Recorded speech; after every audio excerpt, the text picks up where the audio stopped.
Good morning, good morning. How's it going, guys? Nice to have you with me. And it is freezing like mad out there. It is absolutely horrendous outside. I think it's like minus 20, minus 20 degrees Celsius. Crazy, crazy, crazy. But I got some news. We got some data, some CFTC data. And so I thought it'd be a great time to look at that CFTC data today. We're going to take a look at what the banks are doing with their positions. Um, there's been a lot of setting up of situations like gold taking profits on longs, and this reaction on the US dollar Japanese yen from major areas of supply and demand. And now we've gone into a tested area of supply, if you will remember. And so it was very possible when price entered into this area of supply that it was going to break through and price was going to go higher. But what was needed was major buying to come in. So we're going to take a look at the data and we're going to see whether or not we can see that major buying coming in, and then we'll do some forecasts for you.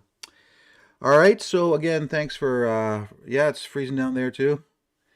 So thanks for joining. Let me just shrink me down to normal size here. And a little bit lower. There we go. That way you could see the snapshot of the positions held by the institutions as of December 31st, 2024. As we always do, we look at the change column to see if there is anything that really sticks out here. So here's your change column. And there's only two that really stuck out to me. One was US dollar Japanese yen bullishness. Okay. Remember what I told you? Watch for continued signs of a push higher through that supply. And we have S&P 500 with bullishness again. Beautiful. Well, as you know, I took a long trade on the NASDAQ futures that played out perfectly, hit exactly to my target, and then after it hit my target, price reversed to the downside. And you might be thinking, how is it that he bought exactly at the low and sold his first position at exactly the high? Well, supply and demand. All right, it's like I've been telling you. Institutional supply and demand is what drives the markets. End of story, period. When you understand that, trading becomes a lot more simple.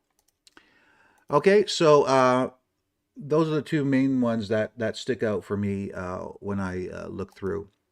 Let's go over to US dollar. They reduced their shorts a little bit from 22,000 down to 19,000, and longs slightly aggressive, but still with this bluish tinge in the color, meaning neutral. Remember, since September 17, when contracts expired, the institutions shifted their positions substantially, where they greatly reduced their long positions in half. Okay, and we've seen nothing but bullishness, and yet I've been telling students that the Dixie is a little bit of a strange one because we were expecting some bullishness because of what we were seeing with some of the other pairs, and yet the CFTC data was not representing that as at all. So we gotta recognize that and be aware of that as we go forward. The Aussie, since December 17 contract expirations, they turned the lights out on long positions. Look at that big change. 88,000, all of a sudden 32,000, you know? So I always say that when contracts expire, many times the institutions use that as a time to make a significant change in their positioning. And this is that, okay? And look at what they've been doing with short positions ever since. 80, 94, 99, 106. So didn't I tell you we should be bearish the Aussie, okay? And so look what we got here, okay? We got this slight rally up in price. Look at this, okay? We got this slight rally up in price, and now look, it's starting to head back down again, all right? we knew the rally wasn't gonna be something that was gonna be sustained. Euro US dollar, we entered into a short position, and as it was going up or down, I can't remember now. I think when it went lower, I added it. But I have areas where I was interested in even adding more because overall sentiment from what I'm seeing is that it's going to be bearish. Aussie is a perfect example of that, okay? They take the foot off the gas when it comes to long positions, okay? Greatly reduce them, and then they're increasing steadily their short positions. This is all indicating that Aussie is going to be going lower. Okay, so USCAD. What do we see? So the last couple weeks, they increased their position from 190 to 196. And so let's go over to that. And we've been watching this one because it came up to supply, weekly supply here, and we knew that they were going to take profits on long positions at some point, and retail traders needed to offload their shorts. Last time we checked, which was back on January 3rd, retail traders were 89%. Okay, 89% of retail traders were short, and they held a position around 14K. So as you can see, it's still holding up at these highs. And I've mentioned to members, I'm not interested in trading this one, okay? Even though retail traders need to offload their shorts and banks need to offload their longs, the dynamic of what's playing here, there's too many things crisscrossing here, okay? I like things to be in line with each other. And, you know, if major supply areas were being held and momentum shifts were taking place towards the downside, I'd be interested in entering into a short, but I'm not seeing that technically. So I will stay away from this one. But we're still watching this for a sell-off on those long positions. 196, they still got room to 219. They can continue adding, but I don't know if they're going to do that. I don't know for how much longer. I don't know if they're going to surpass 219. They could be sending this up to 230, 240. I don't know. Technically, the charts are not in line with the data, so I don't want to trade it. Okay. When we look at the U.S. Swiss, we see longs have been on a steady incline. And let's take a look at the chart. Yeah, very nice. We had a long signal here set up. We wanted price to drop down into this area. We were watching for this target and this target. Well, it didn't drop, it just took off. So look at that, it just fell short within pips of hitting the target, but it looks like we're going to be getting up there now. So with this one, yes, do we see bullishness? Do we expect bullishness? Yes, because overall the dollar pairs are bullish. Interesting thing though is they went from super cooled off on short positions here in December 10th, December 17th, they went significantly aggressive with that. And I think that was what caused this move down here, right? This move down before the move up. So, or down here, I should say, when it hits supply. But as you can see, they're getting cooled off with those short positions again. Longs continue to be the aggressive position, and we're we're far away from them reaching maximum size. So I think there's still more upside here on US Swiss. Euro. Take a look at the euro. Increase, increase, increase. I told you. And this is why I went short the euro, is because I knew they were going to continue adding to their short positions, okay? And so when we take a look, we can see it's now heading lower, and it just took out a significant area of demand. Good sign that price is short-term going to continue going lower.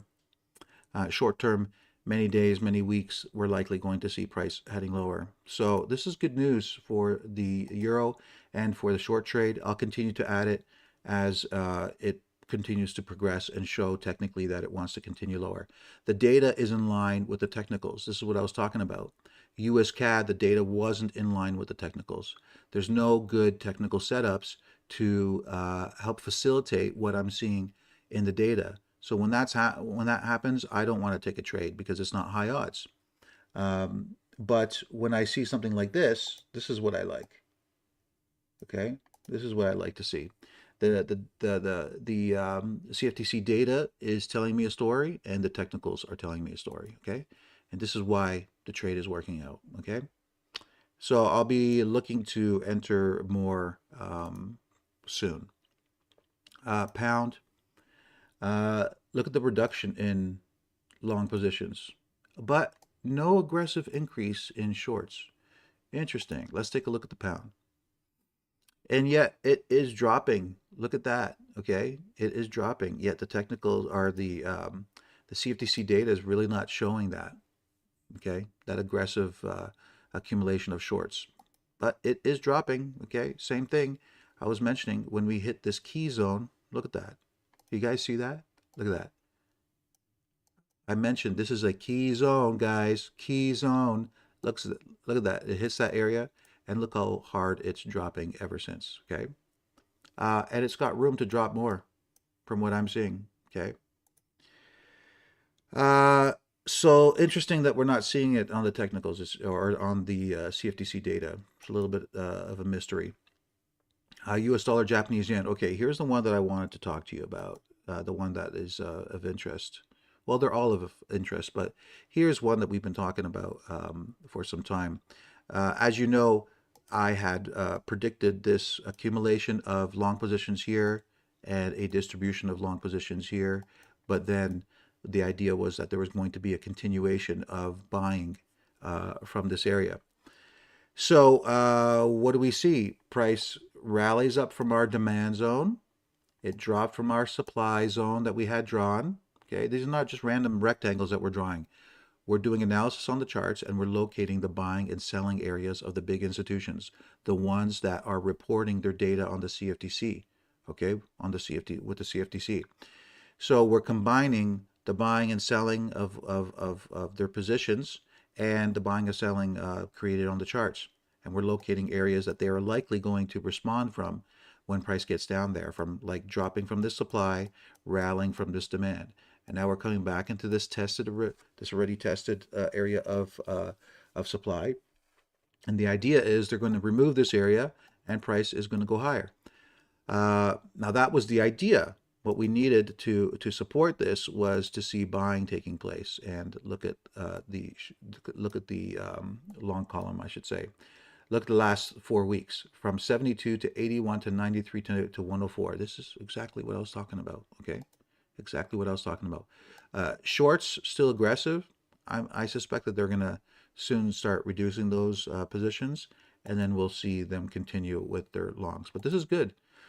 Look at this price action as it's creeping up here. Look at this. Okay, it's getting really close. Soon it's going to bust to the upside, and then we're going to see likely price settle down and then continue to take off to the upside. All right, folks. I hope that was helpful. I hope that was helpful for you, and if it was, please like the video, share it if you would be so kind. And that's it. You want to know more about what we do, you can visit us as www.whiteoakfx.com. We'd love to have you. And that's it. I'm going to get back to work here, and we will talk to you later. Take care, everybody.